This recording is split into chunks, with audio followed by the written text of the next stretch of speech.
Okay, so today the news really hit hard. U.S. bombs Iran. That's it's one of those headlines that just stops you in your tracks, isn't it? It really is. And right away, you start asking, what actually happened? Why now? And frankly, what could this possibly mean for the Middle East, for all of us? You're absolutely right. And this isn't just some sudden isolated thing popping up out of nowhere. It's definitely a critical moment, no doubt, but it's one that's deeply rooted in a long, incredibly complex history. Hmm? To really get a handle on the significance of what's happening, you have to understand those layers, the stuff underneath the headline, Yeah. That's absolutely key. And that's exactly what we want to do in this deep dive. We're going to try and cut through all the immediate noise, give you a quick but hopefully thorough understanding of, well, the events themselves, the history that got us here, and the really crucial implications for what comes next. Okay, let's unpack this. So what we know is that in the early hours this morning, U.S. fighter jets carried out these precision strikes, targeting specific Iranian military sites. And according to the Pentagon sources we're seeing, these targets were things like missile installations and Revolutionary Guard bases, Yeah. which maybe for folks who don't follow this closely, that's Iran's elite military force, a big part of their regional power. A very big part, yes.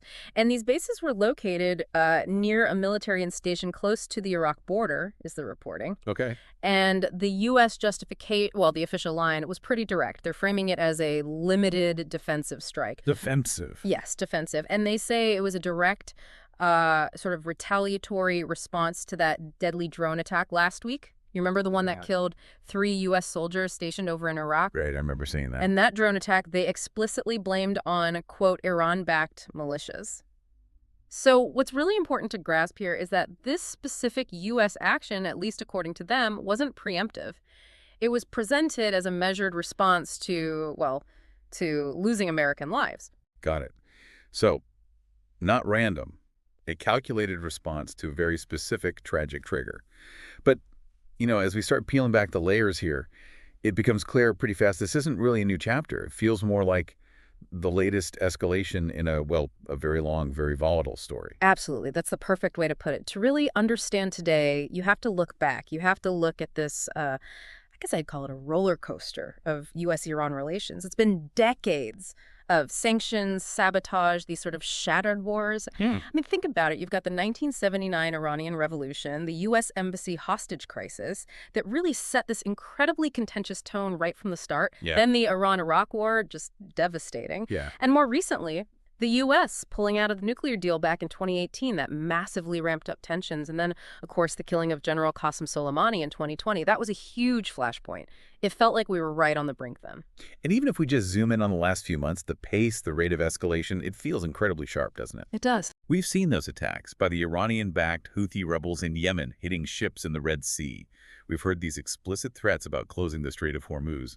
I mean, it's such a vital choke point for global oil. Absolutely critical, yeah. And then there's this steady drumbeat of attacks on U.S. bases in Syria and Iraq, and sort of hanging over all of it, Iran's nuclear program getting closer and closer to weapons-grade levels. Right. And what's truly fascinating here, maybe fascinating isn't the right word, but revealing, is how all these things, which might seem separate, are actually deeply interconnected. They form this kind of strategic pattern, How so?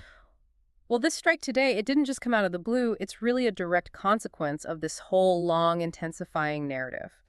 For instance, you take each incident, Houthi attacks, nuclear enrichment, they might look isolated, but often you could see them as strategic probes, maybe, from Iran, testing international red lines. Oh. And this recent U.S. strike, well, you could argue it's Washington drawing a very clear, very forceful line in the sand. It fundamentally changes the dynamic of those ongoing tests, potentially. So if this strike is a consequence, like you said, then Iran's reaction is the next big piece, right? The next domino to fall, maybe. Mm-hmm. What are we hearing from Tehran? We're hearing very strong language, very vocal, official statements calling it a, quote, clear act of war. That's unambiguous. Wow, okay. And the supreme leader, Ayatollah Khamenei, he's publicly vowed swift and devastating retaliation. He specifically said the United States will face consequences beyond its imagination. So the rhetoric is high. And on the ground? On the ground domestically, we've already seen reports of protests starting up in Tehran. And Iran's Revolutionary Guard, they're reportedly on high alert. Regionally, the ripples are immediate. Israel, for instance, has already raised its military readiness. They clearly fear Iranian reprisals against them. So you have that kind of rhetoric, that kind of immediate regional fallout. Yeah. It really does raise that very serious question. Could this actually spiral into a regional war? That is the question, isn't it? That's what everyone is trying to figure out. Analysts are definitely weighing a few different potential scenarios right now. And each one comes with its own set of risks, its own implications. Okay, let's try and break those down. First, there's this idea of maybe a limited conflict. Right? The thinking here, I guess, is that some analysts believe both sides, despite all the tough talk, might ultimately pull back from full-scale war. Maybe we see some tit-for-tat strikes, but it doesn't, explode further. The logic being neither side actually wants an all-out war. That's one possibility, yeah, based on rational calculations of cost. Okay. But then there's the much scarier idea, a regional war. This scenario suggests that, yeah, today's events could be the trigger, the spark that ignites something much broader. And we're talking about potentially pulling in other players, right? Like Israel or Hezbollah in Lebanon, that's the powerful Iran-backed group there. Very powerful. Or maybe even Saudi Arabia, the UAE.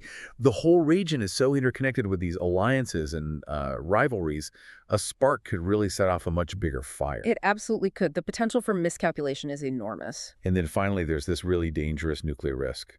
This is the one that, well, it keeps policymakers up at night, I imagine. Without a doubt. If Iran decides to speed up its nuclear program even more now, pushing towards weapons-grade fuel in response to all this, well, there's this possibility, this fear, that Israel might decide it has to strike preemptively to stop them. A preventative strike. And the aftermath of that, I mean, it's genuinely unknown, isn't it? Yeah. But you have to assume it would be catastrophic. It's incredibly sobering to think about, isn't it? How decades of these simmering tensions can just potentially ignite into something so much bigger so quickly. There was one think tank analyst who summed it up really starkly, saying something like, "We're one mistake away from a regional explosion." Wow. It really forces you to weigh these possibilities critically, to understand just how precarious this moment feels. Definitely. And how's the rest of the world taking all this in? Yeah. Globally, economically. Well, the reactions, as you'd probably expect, are pretty varied. It reflects how complex this whole thing is. Domestically, inside the U.S., you've got the White House defending the strike, calling it necessary and proportional. Right. But then you look at Congress, and opinions among Democrats and Republicans, they're really quite divided. Some are urging restraint, diplomacy. Others are calling for, a more decisive approach, even victory. So no consensus there. Not really, no. Internationally, the UN's already called for an emergency session. That tells you the level of global concern. China and Russia, they've condemned the strike, pushing for de-escalation. And Europe is really urging diplomatic talks to trying to prevent this from going any further. Okay, so a lot of diplomatic maneuvering happening or trying to happen. Yeah. What about the economic side? Has this hit the markets? Oh, immediately, yeah. Markets got visibly rattled. Oil prices, they spiked almost instantly. Predictable, I guess. Very. It's a direct result of fears about supply disruptions, especially with all the talk about the Strait of Hormuz again. We've even seen airlines rerouting flights over the Gulf region. That's a clear sign of the heightened security concerns, the uncertainty out there. It just shows how fast our regional military action can send these ripples across the entire global economy, supply chains, everything. Okay, so we've covered the strike itself, the deep historical roots, the possible ways this could play out. But the big question remains, what comes next? You said we're at a crossroads, and for you, listening, the immediate future seems to hang on maybe three crucial things. That's exactly right. Look, the next 72 hours, maybe the next week, are going to be absolutely critical. First, we need to watch Iran's retaliation very closely. What shape does it take? Do they target U.S. troops directly, maybe through their proxies?